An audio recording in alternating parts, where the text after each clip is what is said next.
절 24절 보시도록 하겠습니다.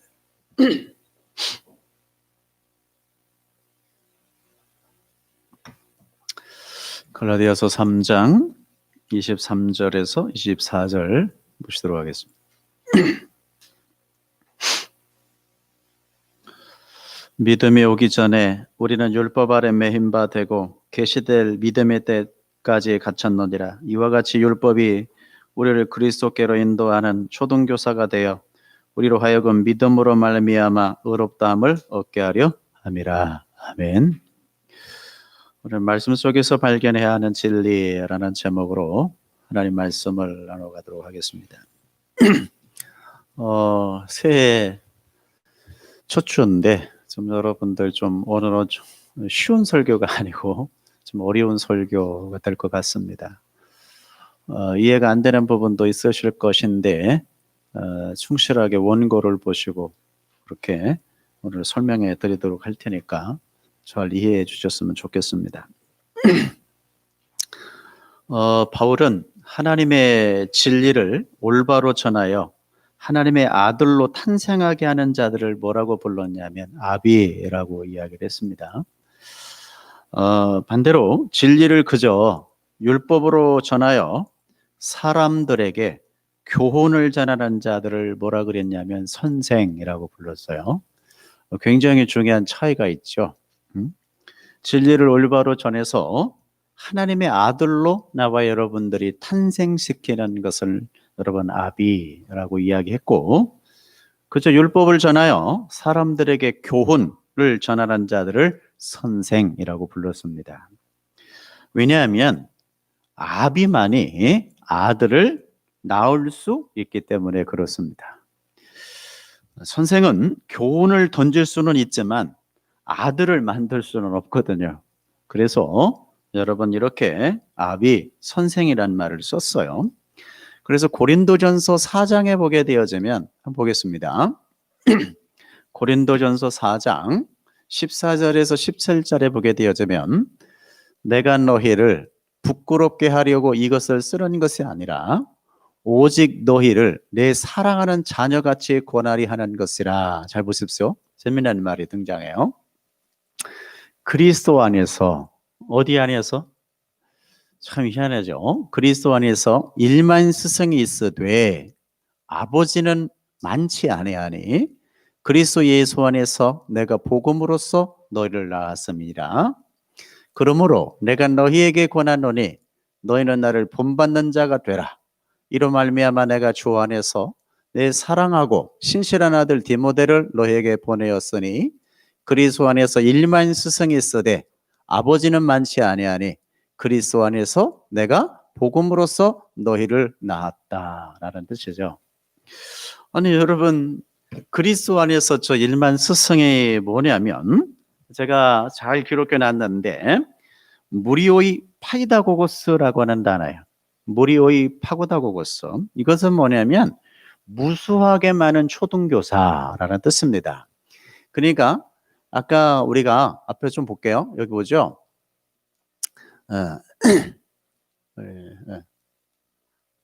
여기 볼게요. 그리스도 안에서 일만 스승이 있으되, 그렇죠? 저 일만 스승이 여러분 무리오의 파이다고고스인데 무수하게 많은 초등교사라는 뜻이라 그랬어요. 그러니까 교회 안에 잘 들어보십시오. 왜? 그리스도 안에니까 교회 안에 여러분 무수하게 많은 초등교사가 많다는 맞죠? 너무 많아. 그리스도 안에 있다고 하면서 말씀을 가르치는 자들이 대부분이 초등교사의 수준에서 말씀을 가르친다라는 뜻이에요. 그게 파이다고고스라는 뜻이거든요. 그러나 그 대상을 아들을 낳을 수 있는 아버지로서의 선생은 우폴로스라고 하는 단어인데 거의 없다라는 단어입니다. 거의 없다. 그죠? 그리스도 안에서 여러분 일반 스승, 초등교사는 너무 많은데 아버지는 많지 아니하니 그리스도 예수 안에서 내가 복음으로써 너희를 낳았다. 이해가 잘 되시나요? 그러니까 여러분 성경을 단순히 교훈 쪽으로 전해주는 그런 여러분 오늘 목회자는 너무 많다는 게 그게 일만스승입니다. 너무 많다. 예? 그런데 정말 신실한 당신님의 아들 만드는 역할을 하는 아들을 낳는 여러분 선지자는 많지 않다라는 그런 단어인 거예요. 여러분 그런데 예수 그리스도께로 인도하는 초등교사가 필요 없다는 뜻이 아닙니다. 저 초등교사는 다른 말로 아주 쉬운 것으로 율법을 이야기하는 건데 여러분 율법이 필요 없다는 것이 아니에요. 필요가 해요. 왜 필요하죠? 여러분 율법을 통해서 초등교사를 통해서 누구에게로 가니까 예수님에게로 가니까 반드시 필요해요. 이해가 되시겠어요? 그런데 그 수준에 딱 머물러 있어 버리면 어떤 문제가 생길까요? 아버지에게 가지를 못하죠. 어디 안에 딱 묶여 있어? 율법 안에 초등교사에 딱 묶여 있으니까 여러분 못 가는 거예요. 어? 그래서 여러분 초등교사에서 이렇게 예수에게 딱 가가지고 복음으로써 아들을 낳아야 되는데 못 가. 왜? 너무 이 초등교사가 율법으로 잘 가르쳐. 율법으로만 잘 가르쳐. 이해되세요? 그러니까 그게 맞는 것처럼 보여. 그래서 진짜 여러분 율법이 담겨져 있는 진의는 못 찾아내는 거예요. 응? 여러분 그 초등교사를 통해서 우리가 그리스도를 알기 때문에 필요해요. 그런데 그 초등교사의 가르침 수준에 멈춰서 교인으로 하여금 선악의 기로에서 고민하게 만드는 것을 의의 직분, 죽이는 직분이라고 부른다라는 거예요. 다시 갈라디아서 3장 좀 볼게요. 여기 좀 보고 일만스승 무수하게 많은 초등교사라고 이야기했어요. 그러나 아버지로서 스승은 부족하다. 응? 여러분 아버지가 좋아요? 스승이 좋아요? 별로 대답을 안 하네. 아버지가 좋아요? 스승이 좋아요? 아버지가 좋죠. 아버지가. 스승 열 있으면 뭐해? 아버지가 없는데. 그렇죠? 그 얘기예요. 저렇게 초등교사 가르침 수준에 머물러 버리면 죽음이 온다. 사망이다. 그런 뜻이에요. 죽이는 직분이 될 수밖에 없다. 아셨죠? 여러분 아버지에게 가기를 원합니다. 아멘. 초등교사 딱 손 놓고 아버지에게 가야지. 그죠? 자, 갈라디아 3장 24절을 볼게요. 이같이 율법이 우리를 그리스도께로 인도하는 무슨 교사가 되어? 그죠? 율법이 초등교사가 되어 우리로 하여금 믿음으로 말미암아 의롭다함을 얻게 하려 함이니라. 맞죠? 그러니까 초등교사는 언제까지만 필요해? 믿음이 올 때까지만 필요하죠? 믿음이 오고 난 후로는 초등교사가 필요 있다 없다? 없어요. 아무짝에도 쓸모가 없다 그랬어요. 믿음이 와버리면 자 여러분 저를 보세요. 늘 또 잊어버려 이게. 우리가 이제 믿음을 받았잖아요. 이제 믿음은 율법으로 살아요? 생명의 성령의 법으로 살아요? 예, 잘 알았죠? 율법은 아무짝에도 쓸모가 없어요. 근데 제가 제3의 용법으로 쓴다 그랬어요. 제3의 용법이 뭐예요? 죄를 억제하는 기능이 있다 그랬죠. 죄를. 그래서 여기서 다 법이 나온 무라비아 법전이 다 여기서 나왔어요. 우리 지금 우리나라의 법도 법 체계를 만들 때에 율법을 가지고 만든 거예요. 사실은 무슨 얘기인지 알죠? 그러니까 그런 기능들이 있는 거예요. 그런 순기능이 있는 것이지. 우리 신앙생활하는 데는 도움이 안 돼요. 이해되시나요? 그것만 여러분이 명심하시면 돼. 자, 그래서 여기에 나온 초등교사가 파이다고고스라고 하는 일만 스승인데 그 역할은 언제까지만 믿음이 오면 사라지는 역할을 한다. 그 초등교사를 통하여 아들로 나아지지 못하는 자들은 그리스도와 연합한 자가 아니다라는 뜻이에요. 여러분 거기서 멈춰버리면 죽음입니다. 그러니까 전도자는 그 대상을 하나님의 아들로 낳아야 하는 것이지 율법의 종으로 만들어버리면 절대 안 된다. 그걸 뭐라 그러냐면 거짓 증거다 그래요. 여러분 거짓 증거 많이 들어봤죠? 거짓 증거 아주 막 10계명 중에 그 거짓 증거하지 마의 원뜻은 뭐예요? 지금 공부하고 이제 거짓 증거하지 마, 거짓말하지 마의 원 여러분 뜻은 뭐냐면 하나님의 율법을 진리로 전해줘야 되는데 진리로 안 전해주고 교훈적인 수준에 머물러 버린 것을 거짓 증거라고 그래요. 이해가 되셨어요? 거기에서 우리가 제3의 용법으로 쓰고 있는 게 뭐예요? 거짓말하지 마 이렇게 쓰는 거예요. 이해되셨나요? 그러니까 저를 보세요. 제가 옛날에 그런 말 했죠. 너 거짓말하면 지옥 간다. 이해되시나요? 저는 원뜻을 알고 있기 때문에 그렇게 쓴 거예요. 무슨 이해가 되시겠어요? 원뜻은 뭐라고요?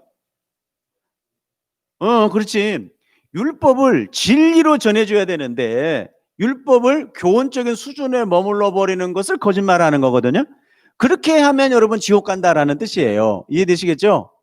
근데 우리가 흔히 쓰는 거짓말하면 지옥 가요, 지옥 안 가요? 안 가요. 안 가. 왜? 우리 눈을 뜨면 우리 종자들은 거짓말하는 종자거든. 이해되시죠? 에? 그 하나님이 아신다 모르신다?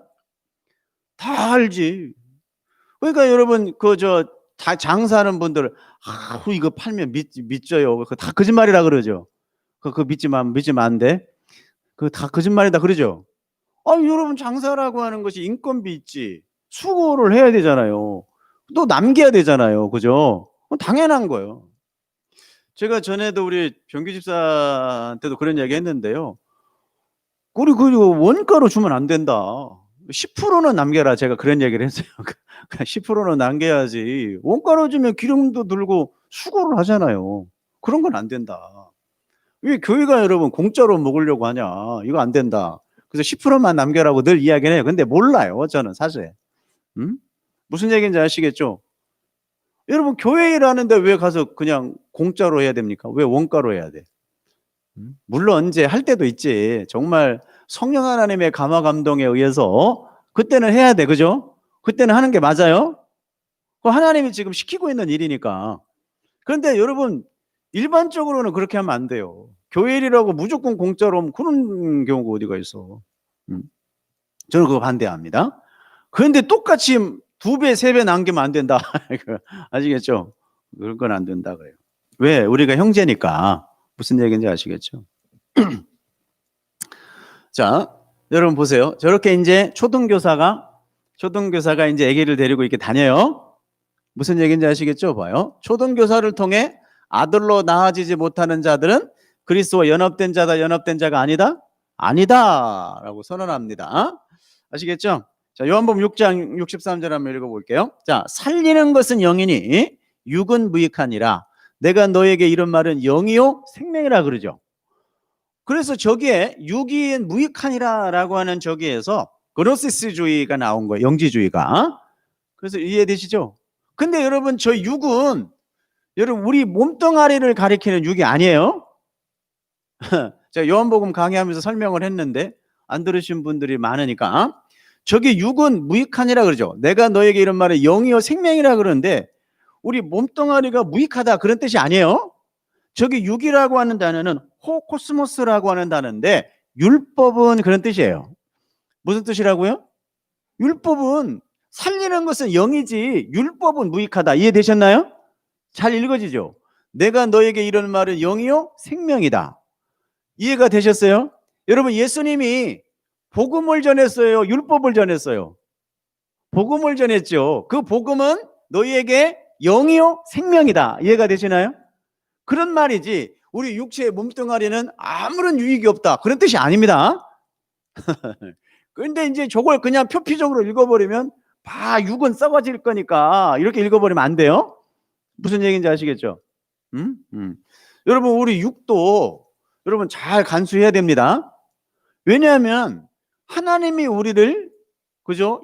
우리를 훈련시키고 인도에 가실 거잖아요. 그러기 위해서 우리 몸뚱아리가 필요하잖아요. 필요해요, 여러분. 왜? 우리 주님의 나라에 갈 때까지 필요하다, 필요하지 않다? 필요해요, 여러분. 그러니까 여러분 막 우리 몸을 여러분 마음대로 여러분 막 굴리면 안 돼요. 아시겠어요? 이 육체, 이 몸뚱아리라고 하는 말을 쓸 때는 소마라고 하는 단어를 써요. 소마. 아시겠어요? 그건 몸뚱아리라는 뜻이에요.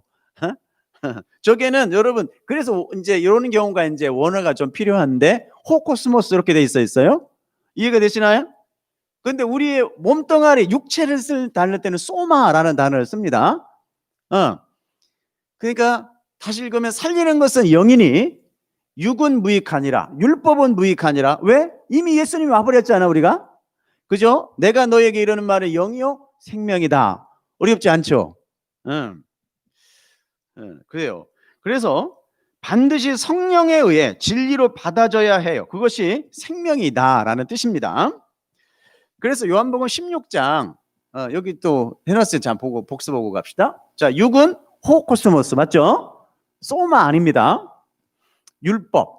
그 상태로 머무르면 무익한 것, 성령에 의해 진리로 받아져야만 생명이 된다. 이해되시나요? 여러분 영은 생명의 진리고 여러분 법으로는 율법으로는 절대 생명에 이를 수가 없어요. 자, 이제 조금 어려운 부분 좀 할 건데 요한일서 좀 볼까요? 요거 보고 요한일서 갈게요. 그러나 진리의 성령이 오시면 그가 너희를 모든 무슨 가운데로 이끌어내요? 진리 가운데로 인도하시리니. 아니 여러분 율법이 진리의 역할을 했다면 왜 진리 가운데로 인도할까요? 진리의 성령이 오시면. 그죠? 그가 스스로 말하지 않고 오직 들은 것을 말하며 장래일을 너에게 알리시리라 라고 되어 있죠. 여러분 유대사회에서 지금 율법이 너무나 여러분 잘 되어져 있죠. 율법 잘 지키기 위해서 여러분 뭘 또 만들었어요? 탈무드를 만들었거든요. 근데 우리나라에도 탈무드가 많이 들어와 있어가지고 아이들을 처음부터 탈무드로 잘 훈련시켜야 된다 이런 사람이 있는데 죄송합니다. 무식한 소리입니다. 여러분 탈무드는 여러분 성경으로 이야기하면 장로의 유전인 거예요. 여러분 율법을 가지고 있는 율법을 더 세밀하게 구분해 가지고 더 잘 지키기 위해서 탈무드를 만드는 것인데 그게 어떻게 여러분 지혜의 서신이 됩니까?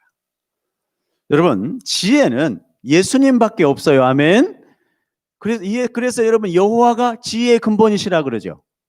여러분 지혜는 하나님뿐이 없는 거예요. 그 하나님이 이 땅에 육으로 오신 분이 누구예요? 예수거든요. 그러니까 예수님을 바로 아는 것이 여러분 지혜고 지식이지. 탈무드가 여러분 어떻게 지혜를 갖다 줍니까? 이 세상에 살아가는 법은 가르쳐 줄 수 있지만 이 세상에 무슨 원리로 살아요? 힘의 원리로 살죠. 힘의 원리로 사는 법칙은 가르쳐 줄 수 있어. 근데 하나님의 나라의 원리는요 힘의 원리가 아니고 섬김의 원리, 사랑의 원리거든요. 그걸 어떻게 탈무드가 가르쳐 줍니까? 못 가르쳐 주죠. 여러분 율법을 열심히 따라 살면요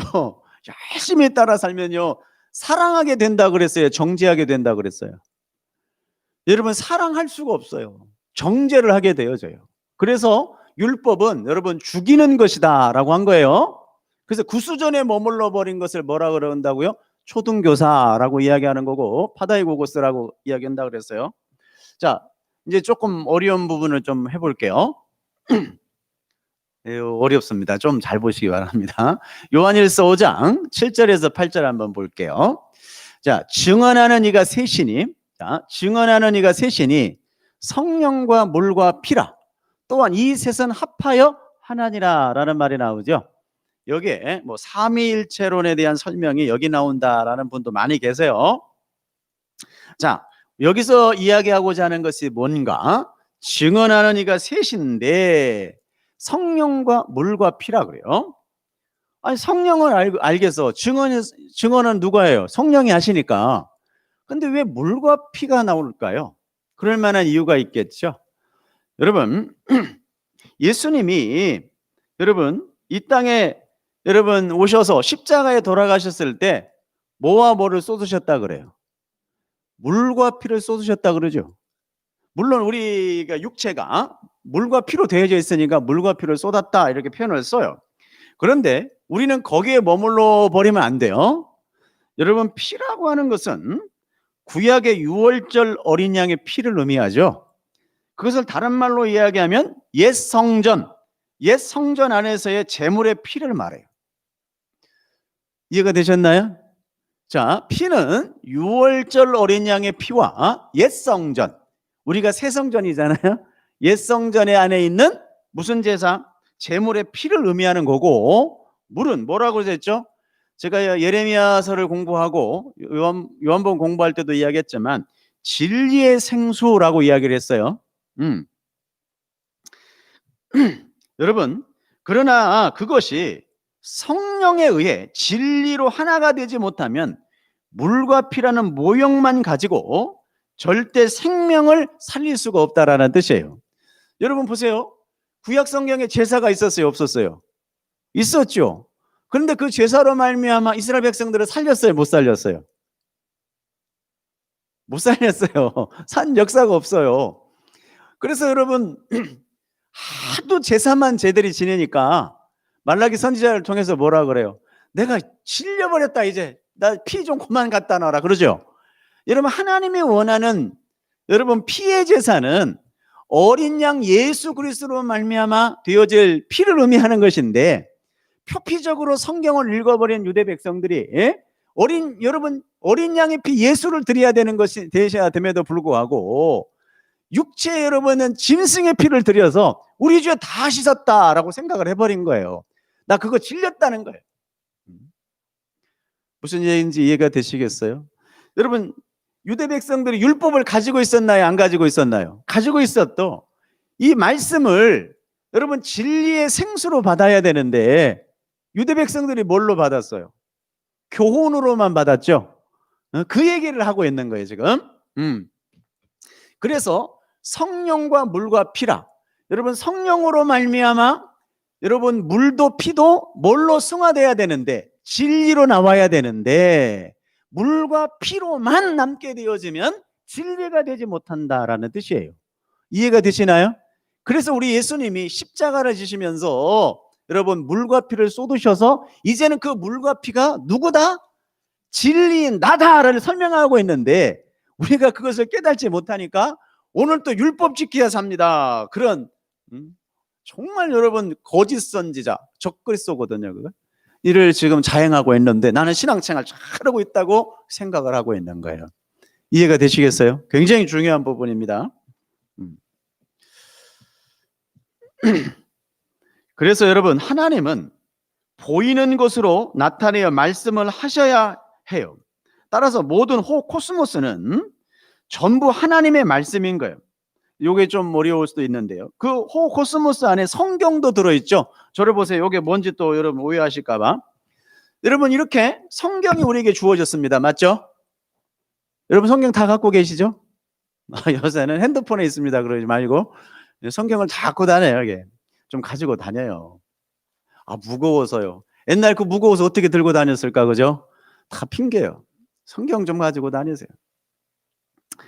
여러분, 이 성경이 여기 창세기부터 쫙 이렇게 글로 써져 있으니까 이게 하나님의 말씀이죠, 그죠? 그런데 여러분, 이것을 어떤 사람에게 주면 돌 김용옥 같은 사람은 뭘로 받아요? 교훈으로 받죠? 교훈으로 받아요. 그러면 이게 진리예요, 진리가 아니에요? 무슨 얘기인지 아시겠어요? 진리가 아니에요. 이것을 여러분 예수 그리스도로 읽어낼 때만이 비로소 진리죠. 네? 여러분, 또 다른 이야기를 하나 해드릴게요. 여러분 이제 1월 1일 날 해가지고 해맞이 가는 분들 많이 계시잖아요. 올해는 안 간 것 같아요. 올해는 하도 못 가게 하니까. 또 가신 분들 또 있어.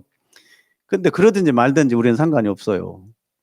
그런데 중요한 것은 뭐냐면 해돋이 가가지고 우리가 막 해돋이가 떠오르니까 굉장하잖아요. 어마어마하대요. 저는 첫날 안 가봐서 모르겠는데 어마어마하대요. 그런데 우리는 그걸 보고 저렇게 아름답다 이게 아니고 진짜 빛 대신 예수님을 우리가 읽어내야 된다 그랬죠? 이해되시나요? 여러분, 태양이 없을 때도 식물이 자랐다 안 자랐다? 자랐다니까요. 그래서 그 태양이라고 하는 것은 진짜 빛 대신 예수님을 드러내기 위해서 여러분 만들어진 것이지 우리는 거기에 열광하면 안 돼요. 이해가 되시나요? 그러니까 여러분 해맞이 가세요. 누가 못 가게 가가지고 그 여러분 태양 뒤에 숨어 계시는 하나님을 발견할 수 있어야 된다. 아멘. 여러분 바다 구경 가세요. 누가 못 가기에. 그런데 바다 구경 가가지고 이야, 가슴이 턱 트이고 좋죠. 바다가 그런 역할도 해요. 그런데 여러분 우리는 바다에 가가지고 무슨 생각을 해야 돼? 아니 그런 생각도 하시고 그런 생각도 하시고 바다 가서 무슨 생각을 해야 돼? 아하, 하나님은 저 저주의 바다에서 우리를 건져내신 하나님을 발견해야 되죠. 그러라고 여러분 바다가 있는 거예요. 그런데 우리가 눈으로 보여지는 것에 여러분 한계를 두고 살아가는 것을 뭐라 그러냐면 육에 갇힌 자라고 부르는 거예요. 이해되시나요? 우리는 육에 갇힌 자가 아니고 진리로 낳은 아들들입니다. 아멘. 그러니까 이 땅에 여러분 삼라만상을 바라보면서도 얼마든지 주의 진리를 발견할 수 있다 없다? 있다니까요. 여러분 산에 가서는 왜 발견이 안 됩니까? 여러분 산에 가서도 야, 어떻게 저 돌에서 나무가 자라냐. 맞죠? 돌에서 나무가 자란다니까요. 우리 설악산 가봤잖아. 그러면서 우리가 어떻게 읽어내야 된다고 그랬어요? 여러분 제라 하나님의 씨는 돌짝밭 같은 우리들에게도 생명이 떨어지면 거기서 열매를 맺는다 안 맺는다? 이해되시나요? 왜 설명이 안 됩니까? 무궁무진하지. 그런데 우리는 산에 가가지고 참 아름다워라만 하고 부르고 와. 이건 유아기적인 유치원도 안 되는 수준. 참 아름다워. 뭐가 아름다운데요? 아니 여러분 참 저는 금강산 안 가봤습니다만은 금강산의 작은 이름이 소금강이다 그러잖아요. 제가 오든산에 소금강을 가봤는데 참 멋있어요. 그런데 여러분 그 산물은 저주의 산물이라니까요. 무슨 얘기인지 아시겠죠? 왜 여러분 산에 가가지고 여러분 진리를 못 발견해? 다 발견할 수 있습니다. 여러분 그런 거예요. 하나님은 성경을 통해서 여러분 정말 아가페라는 하나님의 마음을 읽어내지 못하면 우리는 육에 머무는 자가 되는 것이고 그 존재는 곧 사망의 존재가 되는 거예요. 그러니까 죄송합니다만은 진리를 알지 못하고 산에 가가지고 바다에 가가지고 참 아름다워라 주님이 지은 세계는 이렇게만 하고 오면 여러분 그건 사망으로 가. 왜? 진리가 그 속에 없으니까. 우리는 하나님이 저주의 바다에서 우리를 건지신 주님을 찬양하고 와. 아멘. 확연히 다르죠. 여러분 그러시기를 원합니다. 아멘. 여러분 하나님은 호코스모스 성전이라는 경계 안에 진리를 담아 넣었어요. 그 경계를 마음대로 허물거나 넘어가면 그게 율법이 되는 것이고 곧 죽음이에요. 그래서 주님께서 양의 문으로 들어가지 않고 넘어가는 자는 전부 도적과 강도라고 이야기를 했어요. 여러분 양의 문으로 들어가야 되죠? 양의 문이 누구예요? 예수. 여러분 예수를 통하여 들어가는 거예요. 아멘. 그런데 내 맘대로 넘어가. 그걸 도적이요 여러분 강도라고 이야기했죠. 자 여러분 오늘 PPT에는 없으니까요. 마태복음 5장 33절을 좀 봐요. 마태복음 5장 33절.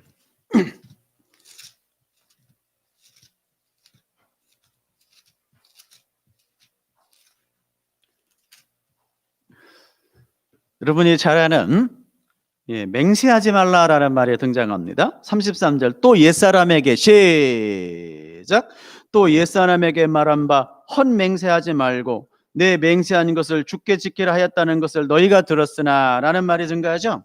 여기 헛맹세라는 말을 똥고뱅이를 치고요. 여러분 헛맹세라고 번역이 된 에피올케오라고 하는 단어는 여러분 바로 그런 내용을 전부 지금 제가 설명했던 내용을 담아내고 있는데요. 여러분 에피라는 접두어에 올케오라고 하는 동사가 붙어진 것인데 그것은 뭐냐면 거짓 증거하다라는 단어예요. 헛맹세가 거짓 증거하다라는 뜻으로 쓰여지는데 여러분 에피올코스라고 하는 명사에서 나온 단어인데 그 올코스라고 하는 단어는 경계, 한계라는 단어예요. 거기에서 호로스라고 하는 단어가 나오고 그 호로스라고 하는 단어는 그 산, 그 성전을 의미해요.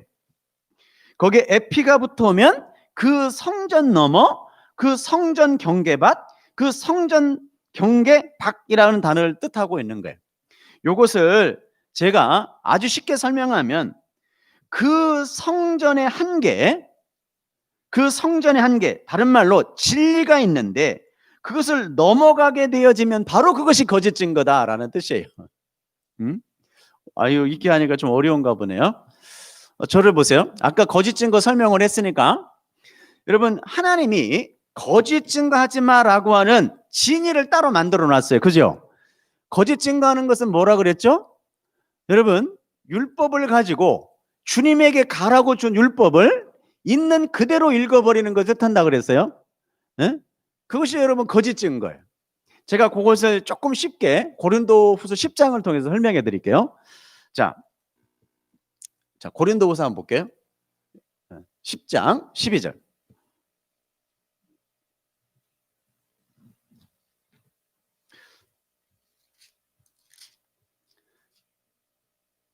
고린도후서 10장 12절. 성경을 보셔도 되고 PPT를 보셔도 됩니다.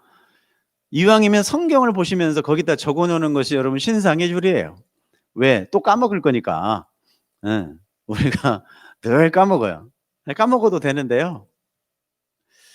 자, 10장 12절. 우리는 자기를 칭찬하는 어떤 자와 더불어 감히 짝하며 비교할 수 없노라. 그러나 그들이 자기로서 자기를 헤아리고 자기로서 자기를 비교하니 지혜가 없도다. 여러분, 인간이 인간끼리 비교해. 쟤는 왜 그러냐, 나는 왜 그러냐, 나는 왜 이렇게 비참하냐, 저 사람 저렇게 잘 나가는데 나는 왜 이 모양이냐. 이게 지혜 없는 사람. 왜 그래? 우리는 지혜의 근본 대신 예수가 우리에게 있다. 아멘. 그러니까 우리는 지혜로운 사람이죠. 근데 막 비교해, 다른 사람들끼리. 어리석은 거예요.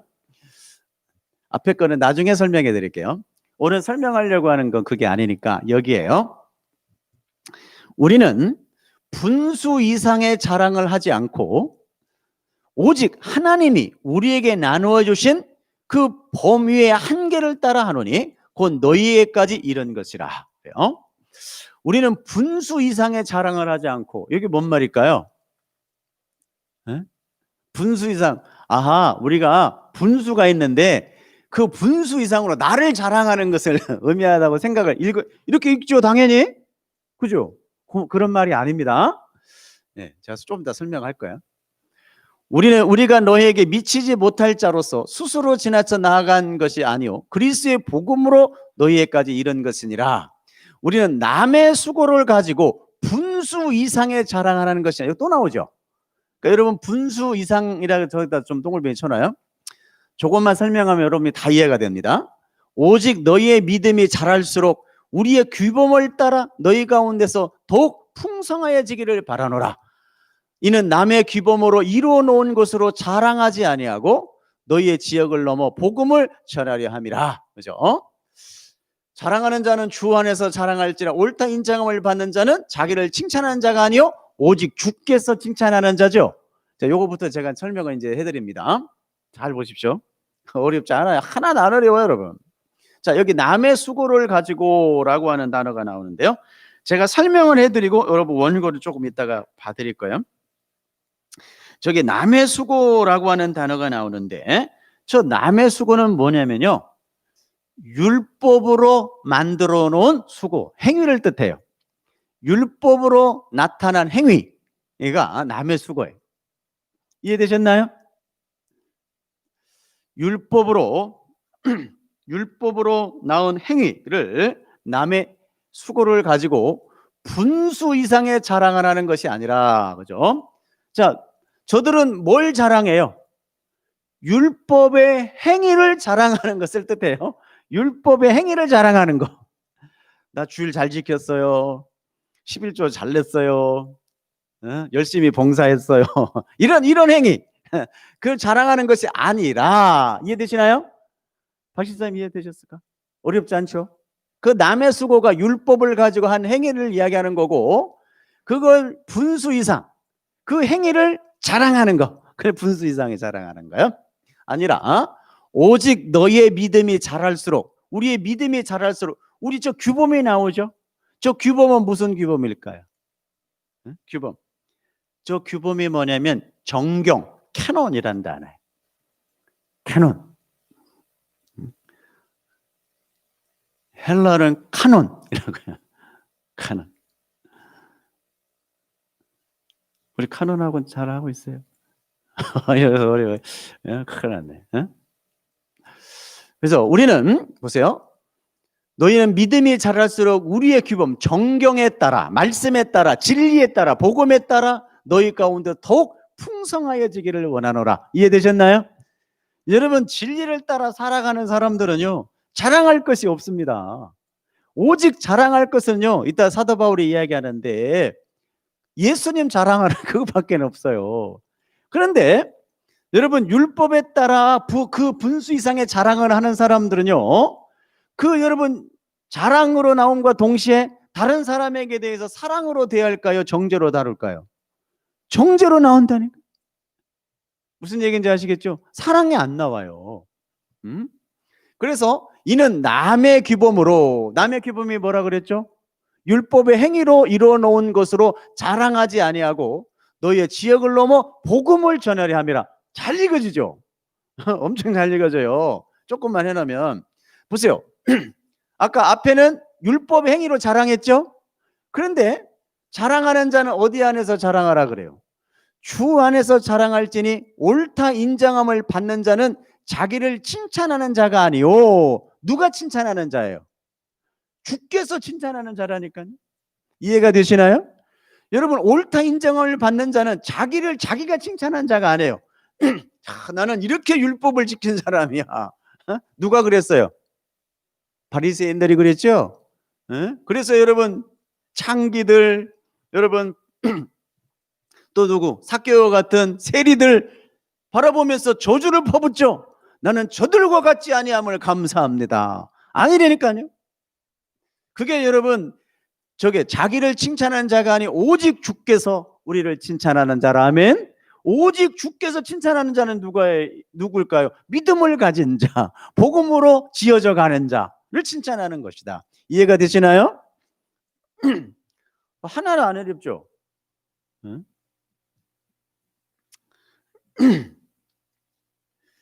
자, 여기까지. 자, 보세요. 한계를 벗어나. 저 한계가 뭐라 그랬어요? 캐논. 여러분, 정경을 벗어나 거짓 증거에 의한 그 어떤 훌륭한 행위라도 할지라도 자랑거리가 될 수 있다 없다? 없습니다.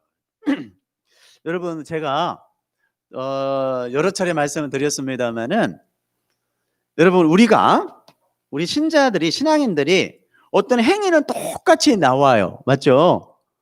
아주 쉬운 예로 저도 이제 오늘 뭐 신년 감사 예물회가 준비를 했는데 똑같이 헌금을 해요. 잘 들어야 돼요. 똑같이 헌금을 해요. 그런데 여러분, 저게 한계를 벗어나 나의 행위가 옳다고 인정하는 자들은 어떻게 생각을 할까요? 이게 이렇게 드리는 것도 나의 가치가 있어. 이해돼요?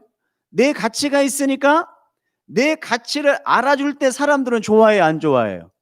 엄청 좋아합니다. 그런데 우리는 어디 안에서만 자랑이 가능해? 예수 안에서만. 나는 없고 누구만 있어? 예수만 있기에 이렇게 드려질 때 이건 내 가치예요, 우리 주님의 가치예요? 그러니까 내가 자랑할 게 있어요, 없어요? 없지요. 근데 행위는 똑같이 헌금을 했어. 이해되시나요? 이렇게 나눠지는 거예요. 저는 죽어라 이렇게 여러분 설교를 하는 이유가 뭐냐면, 우리의 행위가 아닌, 나의 자랑의 행위가 아닌 예수 안에서 드려진, 예수를 드려진 헌금, 여러분 그런 헌금 드렸으면 좋겠다. 이게 여러분 제가 여러분들에게 수없이 강조하면서 설명하고 있는 내용입니다. 그러니까 전자, 내 행위의 가치를 가지고 헌금을 하실 분들은 안 해도 된다는 뜻이지 헌금을 하지 말라는 뜻이 아니에요. 이해가 되시죠?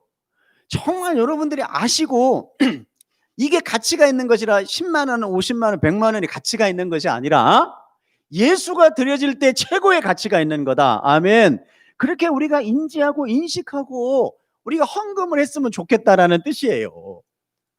그런 거 그렇게 안 할 거라면 안 해도 된다. 아멘.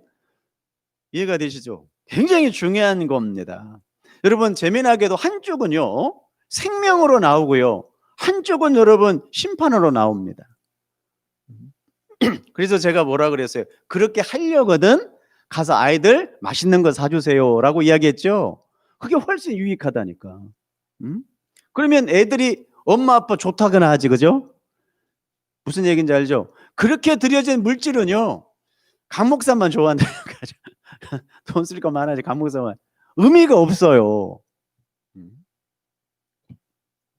그렇게 하시고 올해는 그렇게 행하시기를 원합니다. 아멘. 네.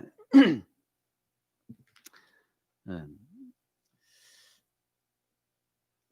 여러분이 지금도 여전히 예수님이 이 땅에 행하신 일에 감동하고 관심을 두게 되면 여러분은 그 예수 앞에 면목이 없이 자꾸 무엇을 해야 할 것 같은 강박관념을 가져요. 요거 제가 좀 쉽게 설명하면요, 저를 보세요. 오늘 설교 내용이 좀 어려워서 그래요. 이게 무슨 뜻이냐면요, 자, 우리가 패션 오브 크라이스트 이런 거 봤죠? 안 보셨어요? 그거 한번 봐요. 요새는 인터넷 다운받아서도 이렇게 보더라고요. 그죠? 그런데 보시되 거기에 우리 예수님이 채찍에 맞으시고 뭐 엄청난 고난을 당하시잖아요. 거기에 여러분이 집중하면 안 돼요. 거기에 집중해가지고 울고 불고 하면은 그건 이제 실패한 거예요. 영화의 목적에는 도달했는데 진리의 목적에는 못 도달을. 거기에 울고 불고 하면 안 돼. 여러분, 골고다 예수님이 십자가를 지고 올라갈 때 울고 불고 하면 안 돼. 그 이 너머에 계시는 진리를 알아야 돼. 무슨 얘기인지 아시겠어요? 그런데 진리를 못 봐요. 그래서 여러분, 그거 언제 방영하던가요? 고난주일. 예수님이 고난주일 때 그거 방영을 하죠. 그래가지고 나도 이제 같이 주님의 고난에 동참해야 되겠다 해서 밥도 굶어. 그래가지고 또 그 굶은 것도 짜증이 나는데 그 굶는 것도 헌금도 하라 그래. 이게 우리 목사님들 돈 빼내는 데는 귀신이요. 하나님 앞에 금식하고 하나님 앞에 그 제사 올려드립시다 그러면 다 속아, 그죠? 죄송합니다만은 그렇게 드리면 여러분 죄송한데 지금 사망으로 가고 있네. 제가 단언하게 말하는, 그건 주님의 고난에 동참하는 게 아닙니다. 여러분, 예수님이 왜 십자가의 고난을 지셨는가? 아멘. 예수님이 왜 십자가의 고난을 지시고 물과 피를 다 쏟으시고 돌아가셨죠? 왜 돌아가셨습니까? 우리의 죄악 때문에 그런 거거든요. 우리의 죄악 때문에 주님이 십자가의 물과 피를 다 쏟으시고 돌아가셨기 때문에 이제는 여러분 우리가 누구와 연합된 자가 되어졌어요? 그 예수를 믿기에 주님과 연합된 자가 되어졌죠. 그 연합된 자의 삶을 살아내는 것이 여러분 고난에 동참하는 것이지, 그날 금식하고 금식한 것도 헌금하고 그게 여러분 고난에 동참하는 게 아니란 뜻입니다. 제발 여러분 그 패션 오브 크라이스트 이런 거 보면서 제발 제 이너머에게 된 나의 죄악들이 얼마나 처참했는가를 좀 읽어내시고 그 예수님 안에 우리가 딱 붙어서 그 주님을 닮아가는, 그 주님의 고난에 동참하는 나와 여러분 되기를 주님의 이름으로 축복합니다. 그게 주님이 진짜 원하는 진이거든요. 여러분, 예수라는 존재 자체와 그분이 행하신 모든 일 속에서 하나님의 말씀을 들어야지, 그 말씀의 역할로 오신 예수와 그 말씀을 설명하기 위해 골고다 위에 선 십자가를 추억하고 감상에 젖어가지고 여러분 심파적 신앙을 하면 안 된다라는 그런 뜻입니다. 아멘. 그 예수가 하신 일은 그분이 부활하셔서 그리스도의 영 성령으로 내 안에 오셔서 깨닫게 하시는 하나님의 진리의 말씀을 눈에 보이게 나타내 주신 이고 있어. 한 발자국도 못 움직이고 그건 여러분 신앙생활이 아니다라는 뜻입니다. 이해가 되셨나요? 제가 이제 좀 전에 안 했던 설교, 제가 아브라함을 하면서 안 했던 좀 설교 내용을 오늘 조금 담아내려고 그래요. 그게 뭐냐면 원고를 좀 보세요. 어디 나오나?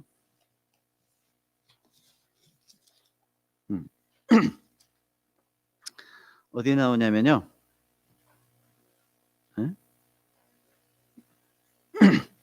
아니, 마지막 페이지가 아니고 마지막 페이지 앞으로 한 장 넘기면 중간쯤 하나님께서 믿음의 조상인 아브라함에게 두신 뜻은 여기 나오죠? 거기 좀 봐요.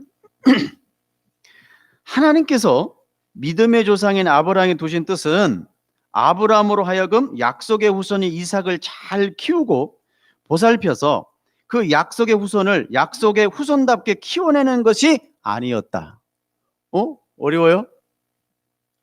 그 약속의 후손을 통하여 아브라함을 아들 삼고 친구 삼으시려는 것이 하나님의 뜻이었다.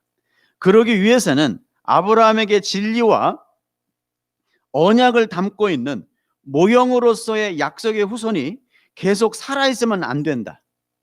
우리는 약속의 후손을 섬기고 그 약속의 후손에게 감동하는 자가 아니라 약속의 후손으로 나아져야 한다. 제가 여기를 이렇게 설교한 적이 없어요. 자, 고개들을 저를 보세요. 제가 설명해 드릴게. 오해하실 거고 어려워요, 이 부분이. 저를 보셔야 됩니다. 하나님이 잉태하지 못한 자인 아브라함과 사라에게 누구를 줘요? 이삭을 주죠. 이삭을 왜 줬어요? 하나님이 아브라함에게 이삭을 준 목적이 있어요. 왜 그랬을까요? 이삭을 통하여 뭘 깨달으라고? 예수 그리스도를 깨달으라고 이삭을 줬죠? 맞죠? 이삭을 준 게 여러분 잘 키워가지고 행복하게 살라고 줬나 보다, 그지? 그러면 안 돼요. 그럼 이삭을 준 목적이 아니에요. 왜? 그래서 잉태치 못한 자예요. 구로치 못한 자. 제가 설명을 해드렸는데 오늘 거기까지 못 가고요. 그새 이제 시간이 좀 많이 가고 있으니까. 자, 여러분 아브라함이 이삭을 준 목적은 그 이삭을 통하여 제라 예수 그리스도를 알라고 주셨죠. 맞죠? 그럼 이제 보세요. 아브라함이 모리아 산에 가가지고 일순간도 망설이지 않고 누구를 죽이려고 해요? 이삭을 죽이려고 하죠. 왜 그랬을까요? 안 거야.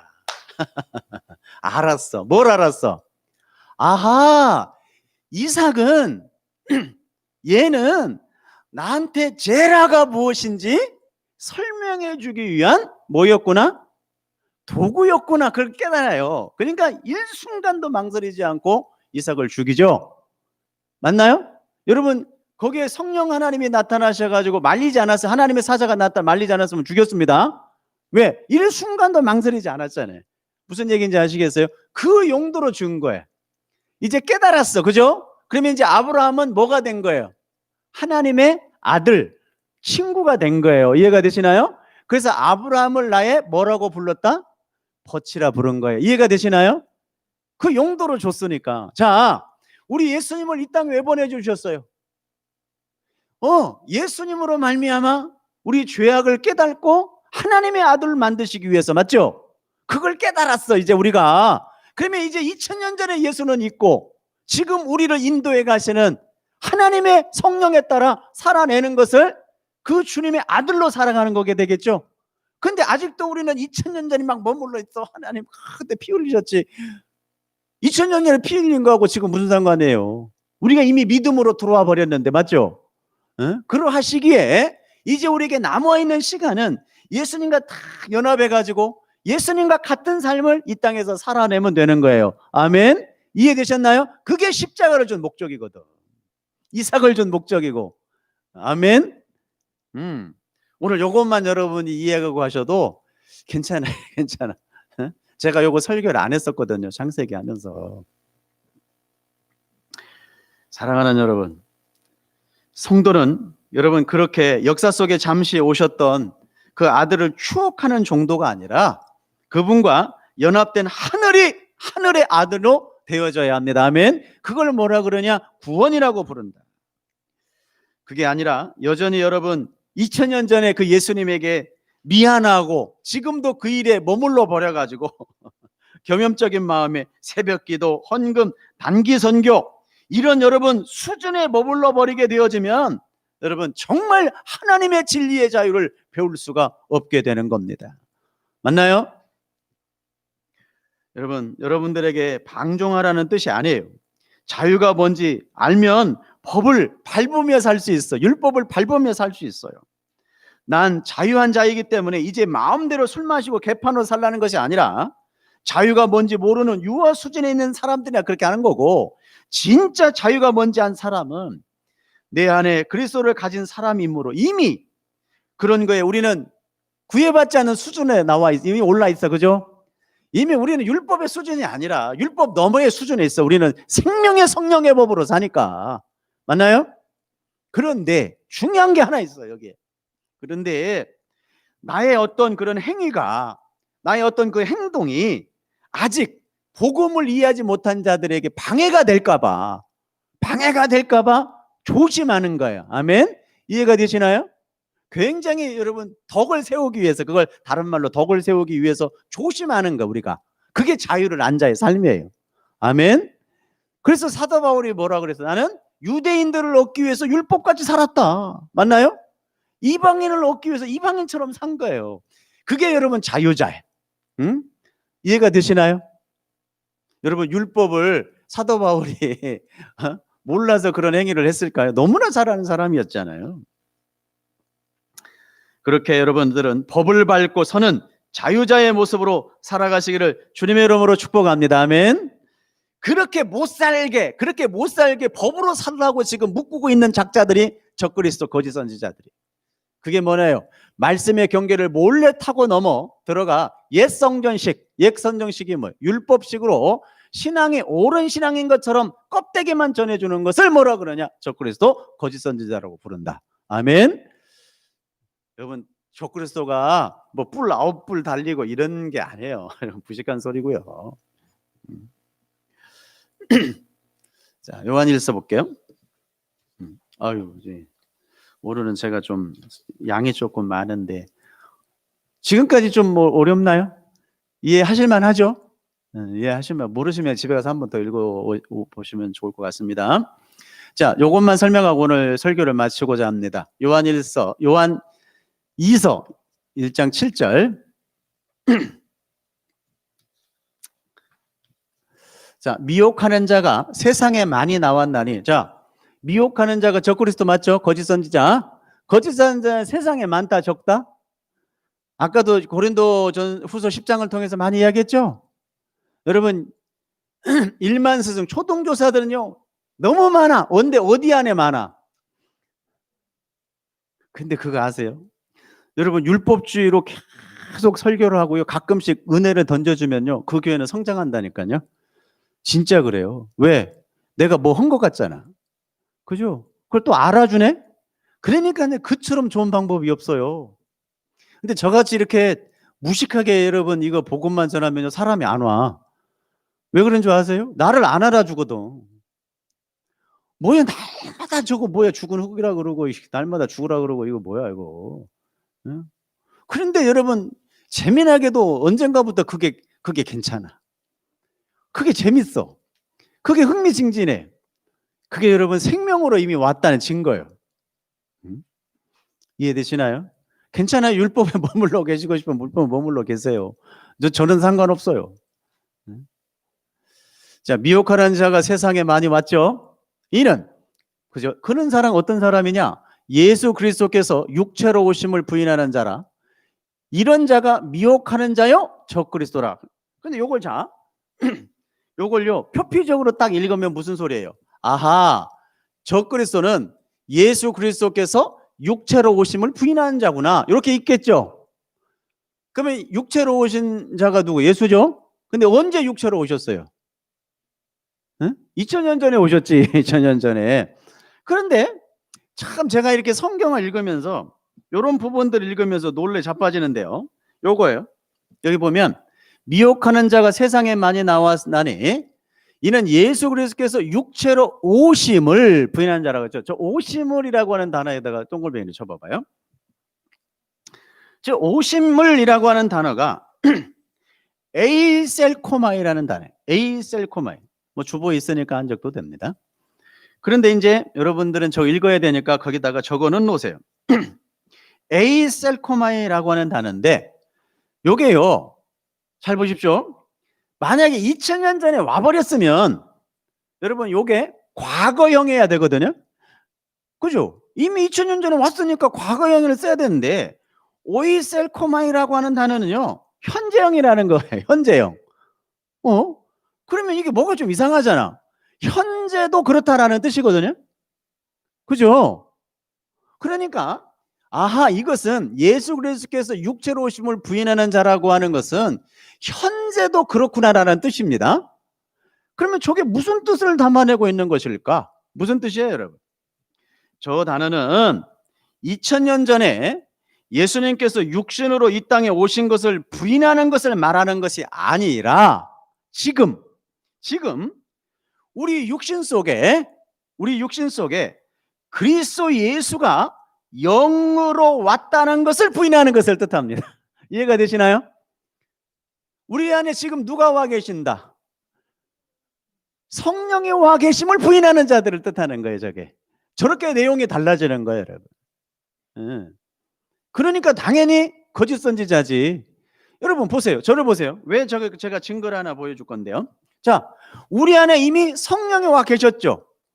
그러면은 우리 요한복음 21장 아직 공부 안 했지만 우리가 성령이 오시면 누가 우리를 끌고 간다 그래요? 성령이 끌고 가지 우리를. 성령이. 맞죠? 근데 죄송합니다만은 왜 아직도 2000년 전에 머물러 가지고 율법이 여들을 끌고 가고 계십니까? 맞잖아요. 그죠? 잘 들어봐봐요. 우리에게 성령이 오셨잖아요. 성령이 오셨죠. 아멘. 성령의 여러분들에게 내주하심이 성령세를 이미 우리가 다 받았어요. 받았죠? 그런데 우리는 누가 끌고 가야 돼 이제?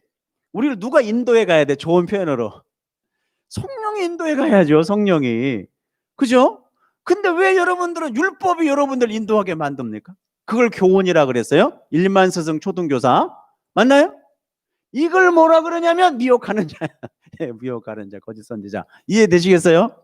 굉장히 중요한 단어입니다, 여러분. 저게 한 단어에 여러분 그만큼 여러분의 영혼이 달려져 있을 만큼 중요한 단어가 숨겨져 있는 거예요. 그래서 제가 신학을 하는 자들, 목회할 자들은 제발 원어 공부를 해야 된다. 열심히 공부해라는 말을 그래서 하는 거예요, 여러분. 또한 이제 하나만 또 하고 넘어갈게요. 이거 오늘 설교가 많이 길어졌는데 큰일 나네. 여기도 많이 설명을 해야 되는데. 자, 거짓 그리스도들과 거짓 선지자들이 일어나 큰 표적과 기사를 보여 할 수만 있으면 여러분 택하신 자들도 미혹하죠. 거짓 그리스도들과 거짓 선지자들이 일어나 큰 표적과 기사를 보이죠. 저들도 보인다 안 보인다? 보인다니까. 할 수만 있으면 택하신 자들도 미혹한대요. 왜 그래요, 여러분? 저 표적과 기적이라고 하는 단어 때문에 그래요. 저 표적과 기적이라고 하는 단어는 세메이온 테라스라고 하는 단어거든요. 자, 우리가 세메이온 어디서 배웠어요? 표적하면서 했어요.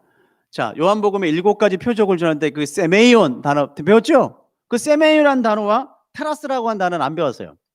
그 테라스라고 하는 단어는 무슨 뜻이냐면 겉으로 보여진 모형을 뜻하는 거예요. 그러면 표적과 큰 표적과 기사는 무슨 뜻이라는 거예요? 겉으로 보여진 어떤 모형이란 뜻이죠. 맞나요? 그러면 여러분 저 표적과 기적이 뜻하는 게 뭐예요? 어디로 가라고 제가 세메온이라고 그랬어요? 진리 대신 예수님에게 가라고 여러분 세메이온 표적이 온다 그랬죠. 그런데 사람은 보세요. 거짓 선지자는요, 내가 이렇게 큰 표적과 기적을 내가 행하니까 누구를 따르라 그래요? 나를 따르라 그러죠. 누구를 따라야 되는데? 세메이온 테라스. 예수를 따라라고 표적과 기사를 줬는데 누구를 따라라고 그래요? 나를 따라라. 그게 여러분 거짓 선지자들이에요. 쉽게 이야기하면. 이해가 되시나요? 전부 지금 신앙생활을 그렇게 하면서 나는 지금 신앙생활 잘하고 있습니다 라고 이야기한다니까요. 한 거좀만 또 빨리 설명하고 넘어갈게요. 사랑하는 자들아, 영을 다 믿지 말고 오직 영들이 하나님께 속하였나 분별하라. 많은 거짓 선지자가 세상에 나왔다. 끊임없이 거짓 선지자는 세상에 많습니다. 아멘. 어떻게 분별할 거냐? 잘 보세요. 어떻게 분별할 거예요? 저기 봐요. 영을 다 믿지 말고 오직 영들이 하나님께 속하였나. 그러면 하나님께 어떻게 속해 있어요? 영이, 제가 원고 있으니까 집에 가서 읽으시고요. 보세요. 저를 보세요. 그 영이 어디 가운데로 인도해야 돼? 진리 가운데로 인도한다 그랬죠. 성령이 오시면. 그런데 성령이 오셔서 하는 일이 세 가지가 있어요. 첫째는 죄에 대하여, 의에 대하여, 심판에 대해서 설명한다 그랬죠. 그게 진리 가운데. 아멘. 끊임없이 성령은 우리를 그렇게 인도하는데, 그런데 여러분 성령도 있고 마귀의 영도 있죠. 그럼 마귀의 영은 뭘 하게 만드냐? 어떤 법에 묶어가지고 여러분들을, 그 법으로 여러분들을 끌고 가는 모든 이들을 가리키는 거예요. 이해가 되시겠어요? 여러분 진리의 성령이 오시면 여러분들을 어디로 안 끌어가요? 진리, 죄에 대하여, 의에 대하여, 심판에, 진리로 여러분을 끌고 가요. 아멘. 그래서 진리의 성령이라고 부르는데, 그 진리가 뭐냐? 죄에 대하여, 의에 대하여, 심판에 대한데 전부 누구와 관련돼 있어? 죄, 예수 그리스도 십자가, 맞죠? 의, 예수 그리스도 십자가로 말미암아 우리에게 부여주신 의, 맞죠? 심판, 예수 믿는 자는 심판에서 영생으로 가는 거고, 예수 믿지 않는 자 영원한 심판으로 가는 거. 전부 다 뭐와 관련돼 있어? 예수에 관련돼 있는 단어잖아요. 이게 여러분 우리를 끌고 가는 진리의 성령의 역할이다. 이해가 되시나요? 여러분 올 한 해도 나는 여러분들이 그렇게 살아가기를 원합니다. 그것만이 여러분들에게 생명을 줄 수 있다. 오늘 정말 저희 교회는 하도 저희가 많이 공부하고 있어서 잘 이해하시리라고 생각을 하는데, 여러분 올해도 정말 참된 진리 안에서 생명의 성령의 법이 죄와 사망의 법에서 나와 여러분들을 구원해냈으니, 그 법에 따라서 아름답게 지어져가는 나와 여러분 되기를 주님의 이름으로 축복합니다. 기도하겠습니다. 사랑하는 아버지 하나님, 감사합니다. 우리가 어떤 존재인가에 대해서 함께 살펴봤습니다. 하나님, 우리는 진리 안에서 주의 말씀만 하나님 그렇게 지어져가는 믿음의 삶으로 인도하여 주시옵소서.